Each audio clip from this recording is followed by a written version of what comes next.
Hello மக்களே, எல்லாரும் எப்படி இருக்கீங்க? நல்லா இருக்கீங்களா? இன்றைக்கி என்ன வீடியோ பார்க்க போகிறேன்னா, ஆப்பிள் பியூரி வந்து எப்படி ரெடி பண்ணுறது தான் பார்க்க போகிறோம். நான் நம்ம பாப்பாவுக்கு எப்படி ரெடி பண்ணி தரேன் தான் இந்த வீடியோவில் காட்ட போகிறேன். முழுக்க வீடியோ ஸ்கிப் பண்ணாமல் பாருங்கள், வாங்க பார்க்கலாம். ஸோ இதுக்கு வந்து நான் ஒரு ஆப்பிள் எடுத்துக்கிறேன், மாவு ஆப்பிள் எடுத்துக்கிறேன். நீங்களும் மாவு ஆப்பிள் தான் வாங்குங்க. ஏன்னா குழந்தைங்களுக்கு வந்து மாவு ஆப்பிள் தான் ஸ்ட்ரென்த் அதிகமே. மற்ற ஆப்பிள் வந்து ஃபுல்லாக வேக்ஸ் நனைஞ்சிருக்கும், அதெல்லாம் குழந்தைங்களுக்கு கொடுக்காதீங்க. பாப்பாவுக்கு வந்து ஸ்டொமக் பெயின் நிறைய இஷ்யூஸ் வரும், அதை கொடுக்காதீங்க. நீங்கள் கடையில் போய் கேட்டாலே, குழந்தைங்களுக்குன்னு கேட்டாலே அவங்க வந்து மாவு ஆப்பிள் தான் தருவாங்க. ஸோ அந்த மாதிரி ஆப்பிள் நீங்கள் பார்த்து வாங்கிக்கோங்க. இந்த ஆப்பிள் வாங்கிட்டு நான் வந்து ஃபுல்லாக வந்து ஒரு பீலரை வச்சுட்டு வந்து ஆப்பிளோட தோலை வந்து ஃபுல்லாகவே நான் ரிமூவ் பண்ணிக்கிறேன். உங்கள் விருப்பம் தாங்க, நீங்கள் தோலோடு போட்டாலும் போடலாம். தோல்லேயே நிறைய ஸ்ட்ரென்த் இருக்குதா, நான் வந்து குட்டி பாப்பாவாக இருக்குன்னு சொல்கிறதுனால நான் வந்து தோல் ஃபுல்லாகவே ரிமூவ் பண்ணிட்டேன். உங்கள் பாப்பா கொஞ்சம் வந்து 1 இயர் ப்ளஸ் இருந்தாங்கன்னா நீங்கள் தோலோடவே வந்து அப்படியே நீங்கள் கொடுக்கலாம், பாயில் பண்ணணுன்னு கூட அவசியம் இல்லை. ஸோ நம்ம பாப்பா இப்போ தான் வந்து 7 மந்த் ஃபுல்லாக கம்ப்ளீட் ஆகிருக்கு. அதனால் நான் தோல் ரிமூவ் பண்ணிவிட்டு ஃபுல்லாகவே ரிமூவ் பண்ணி தான் நான் கொடுக்குறேன். நெக்ஸ்ட்டு ஆப்பிளை நீங்கள் பாதியாக கட் பண்ணிக்கோங்க. பாதியாக கட் பண்ண உடனே உள்ளே இருக்க சீடை வந்து மறக்காமல் ரிமூவ் பண்ணுறங்க. ரிமூவ் பண்ணாமல் பாப்பா கொடுக்காதீங்க, பாப்பாவுக்கு வந்து சோக்கிங் இஷ்யூஸ்லாம் நிறைய வரும். So be careful. அந்த சீடை எல்லாமே ரிமூவ் பண்ணுறங்க.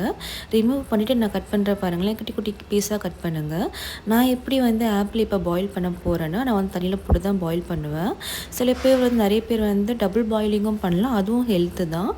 ஆவி கட்டியும் நீங்கள் கொடுக்கலாம். ஸோ நான் எப்போவுமே வந்து தண்ணியில் போட்டு தான் வந்து பாயில் பண்ணுறேன். ஏன்னா பாப்பாவுக்கு வந்து அந்த தண்ணியில் இருக்க அந்த ஆப்பிள் ஜூஸ் இருக்குது பார்த்திங்கன்னா, அவளுக்கு ரொம்ப பிடிக்கும் அவளுக்கு.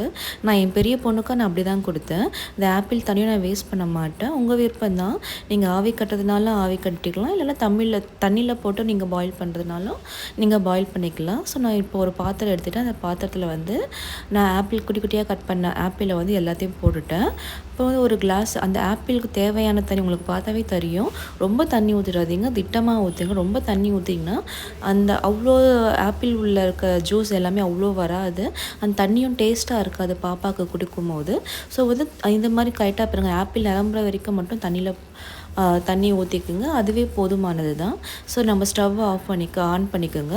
ஸோ நான் 2 சைடு ஸ்டவ்வை நான் ஆன் பண்ணலை, இது வந்து மீடியமாக சிம்லேயே வச்சு பண்ணோம் பாப்பாவுக்கு. ஸோ அதனால் நம்ம வந்து ஹை ஃப்ளேமில் இல்லைன்னா பெருசில் வச்சோன்னா பேர்ன் ஆகிறதுக்கு வந்து சான்ஸ் இருக்குது, தீஞ்சிடும்.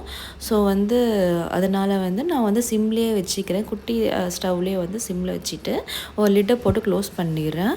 ஒரு 5 to 10 மினிட்ஸ் வந்து அது பாயில் ஆகிட்டே இருக்கட்டும். நடுவில் வந்து ஓப்பன் பண்ணி செக் பண்ணி பாருங்கள், தண்ணி இருக்கா இல்லை ட்ரை ஆகுதா அப்படின்ட்டு. அப்படியே விட்டுறாதீங்க, ஆப்பிள் வந்து தீஞ்சிடும், அது பாப்பாவுக்கு கொடுக்கக்கூடாது.